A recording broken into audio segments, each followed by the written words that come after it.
Okay, so the next topic is global biofuel alliance. तो ये क्या है? PM Modi on September 9th 2023 on the sidelines of G20 summit in New Delhi, so he launched this, he announced this global biofuel alliance। ठीक है, अब इसको जानने से पहले हमें समझना होगा that what are biofuels। ठीक, सो बायोफ्यूल्स क्या है? This is a fuel that is made using biomass. Okay, so it is energy source which is derived from biomass. So biomass में क्या आ सकता है?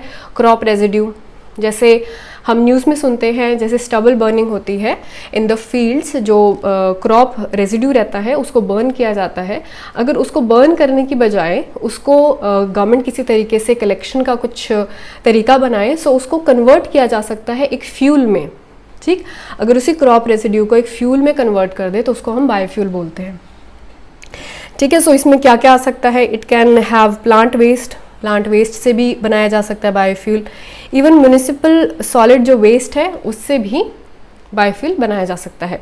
सो किस तरीके से हम ऑलरेडी वैसे भी इंडिया जो है काफ़ी सारी स्कीम्स चला रहा है जिसमें वेस्ट टू वेल्थ का कॉन्सेप्ट चल रहा है। आप काफ़ी सारी स्कीम्स में पढ़ते होंगे।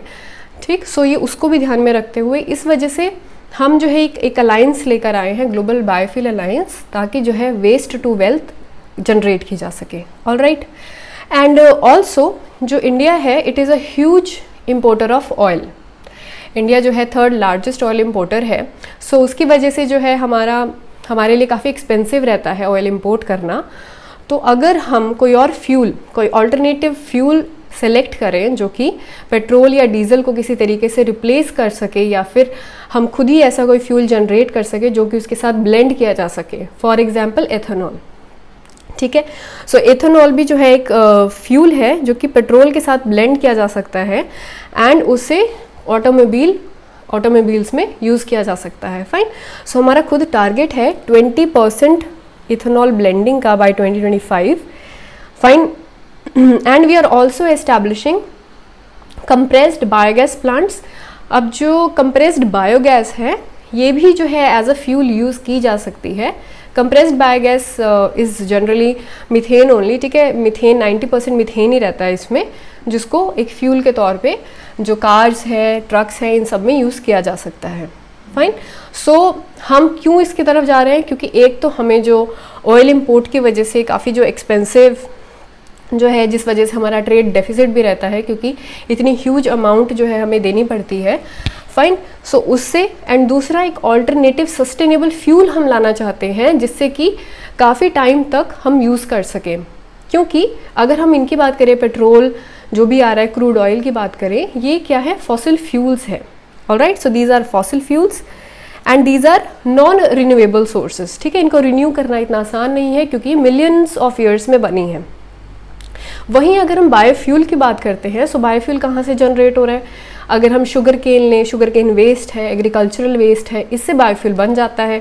बायोफ्यूल के एग्जांपल्स मैंने आपको बताया, जैसे इथेनॉल है। Fine, and other example can be biogas. Alright, so अगर हम ये चीज़ जनरेट करना शुरू करें, it is sustainable. Fine, and also it is renewable source of energy.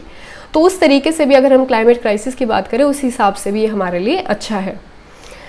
Alright, सो किसने इसका, कौन कौन इसके मेंबर बने हैं? The GBA members constitute major producers and consumers of biofuels such as US 52%, Brazil 30%, India 3%, contributing about 85% share in production and around 80% in consumption। तो जो भी इस वक्त बायोफ्यूल जनरेट कर रहे हैं, बना रहे हैं, प्रोड्यूस कर रहे हैं, उसमें सबसे ज़्यादा कौन है? US है, ब्राज़ील है। तो US आप देखिए 52% जो फ्यूल यूज़ कर रहा है वो इसी तरीके का है जो कि उसने इन सोर्सेज से ही जनरेट किया है। ब्राज़ील भी ऐसे ही। Fine, so we have collaborated with these members and form this alliance. Alright, now this will accelerate India's existing biofuel programs such as PM जीवन योजना, सतत and other schemes। अब जो PM जीवन योजना है, जब आप इसके बारे में पढ़ेंगे तो ये 2G एथेनॉल बनाने के लिए है।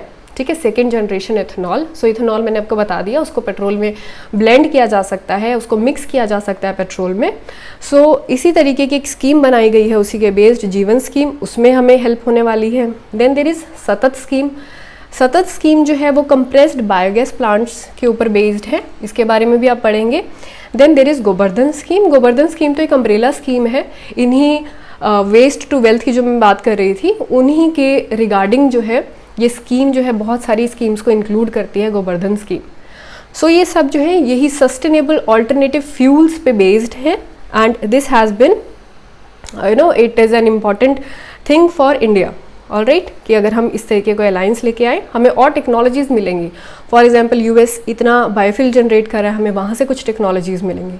All right, fine. The initiative aligns with India's goal of transitioning to alternative fuels and reducing its carbon emissions with the target of achieving net zero emissions by 2070।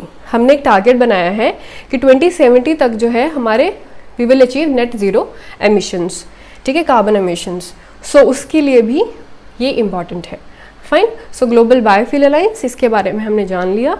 So these were all the topics that we had to cover and जो आप है इसको पढ़ें and also जो अपने newspapers हैं उससे इसको सप्लीमेंट करें। So it will be very beneficial for you. So thanks for watching and keep learning.